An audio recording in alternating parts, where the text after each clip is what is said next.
Kuasa hukum Verdi Sambo dan Putri Chandrawati Rasamala Aritonang bertanya kepada ahli jika pasal yang didakwakan tak bisa dibuktikan hingga akhir proses persidangan. Ahli menyebut terdakwa dapat divonis bebas karena dakwaan sama sekali tak bisa dibuktikan.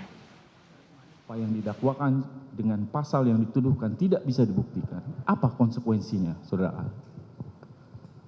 Kalau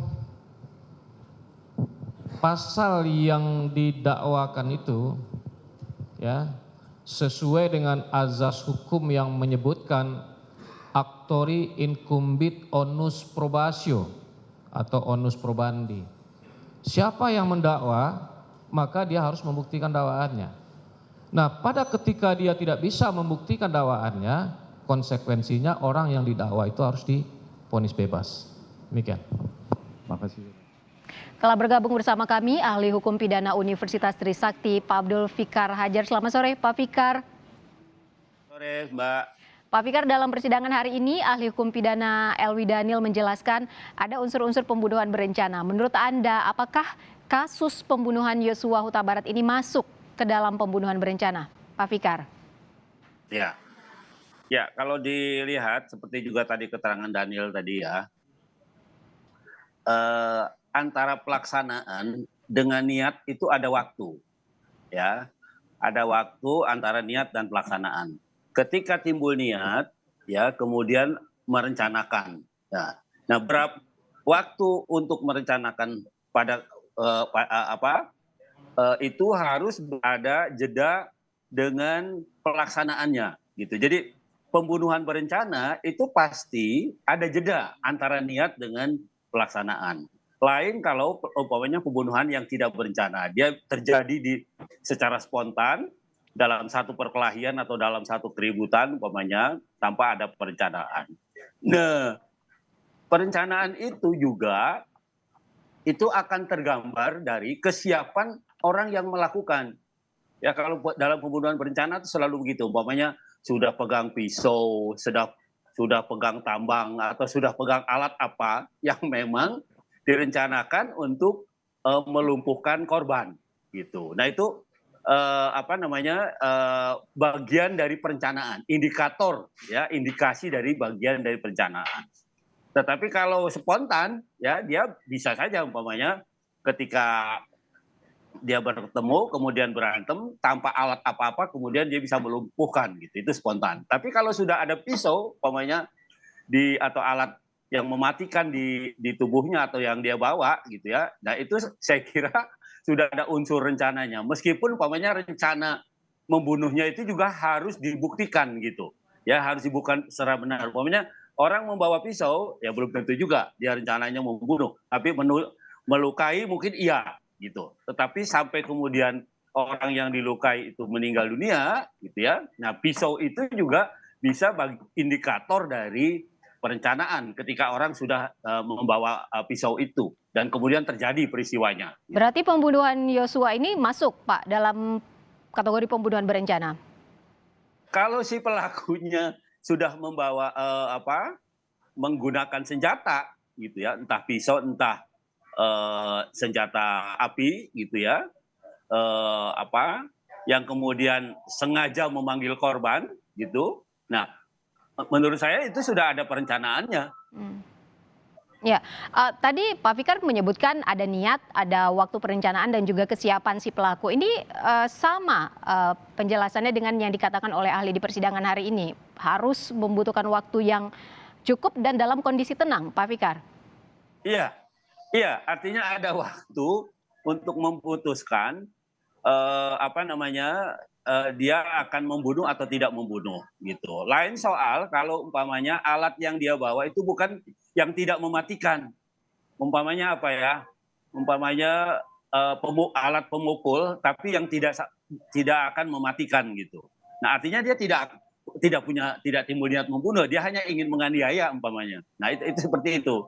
Nah, karena itu dalam pembunuhan berencana alat pun menjadi alat yang dipakai untuk membunuh pun itu menjadi bagian dari persiapan gitu. Bisa dikualifikasi sebagai bagian dari rencana gitu.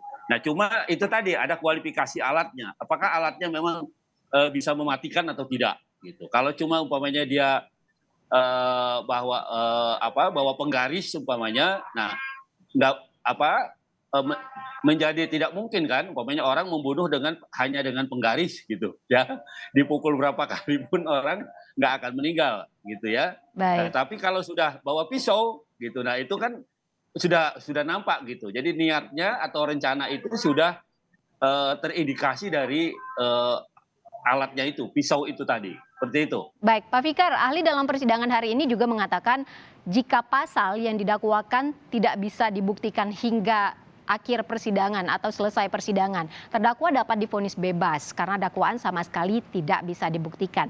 Apa pendapat Anda, Pak Fikar, mengenai hal ini? Ya, kalau dakwaannya tunggal, ya, kemudian tidak terbukti, itu betul bisa dibebaskan kalau tidak terbukti. Tapi biasanya jaksa itu berlapis-lapis mendakwa, ya, tidak hanya pembunuhan umpamanya 340 atau 338, tapi juga dia melapis dengan 351 ayat 3, penganiayaan yang mengakibatkan kematian umpamanya. Atau juga dilapis dengan pasal lain yang ujungnya juga kematian umpamanya. Nah, seperti itu biasanya jaksa, ya.